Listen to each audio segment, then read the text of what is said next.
কুষ্টিয়া ইসলামী বিশ্ববিদ্যালয়ের semester final পরীক্ষা দিতে এসে শিক্ষার্থীদের তোপের মুখে পড়েছেন দুই ছাত্রলীগ নেতা।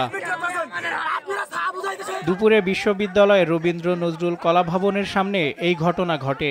পরে শিক্ষকরা এবং বৈষম্য বিরোধী ছাত্র আন্দোলনের নেতাকর্মীরা তাদেরকে উদ্ধার করে ইবি থানায় হস্তান্তর করেন।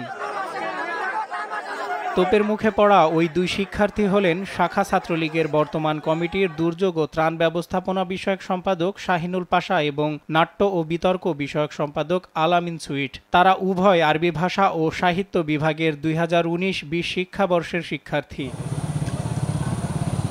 জানা যায়, আরবি ভাষা ও সাহিত্য বিভাগের তৃতীয় বর্ষের স্থগিত হওয়া সেমিস্টার ফাইনাল পরীক্ষা শুরু হয়েছে। পরে ওই দুই ছাত্রলীগ নেতা বিভাগের সভাপতিকে না জানিয়েই পরীক্ষা দিতে আসলে সাধারণ শিক্ষার্থীদের তোপের মুখে পড়েন ওই দুই নেতা। এ সময় বিশ্ববিদ্যালয়ের প্রক্টর, ছাত্র উপদেষ্টা, বিভাগের শিক্ষক এবং বৈষম্য বিরোধী ছাত্র আন্দোলনের নেতাকর্মীরা উপস্থিত হয়ে তাদেরকে নিরাপত্তা দিয়ে থানায় সোপর্দ করেন।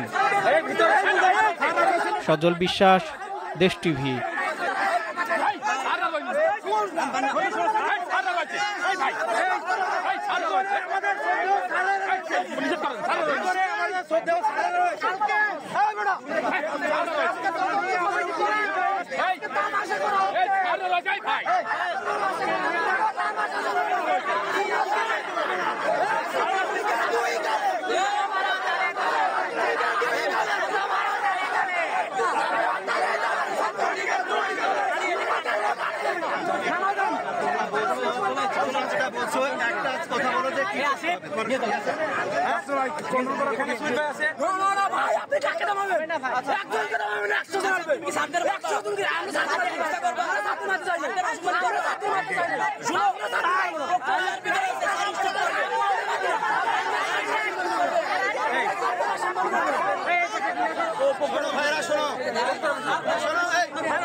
আমরা কি চলে যাবো? তোমরা যাচ্ছ?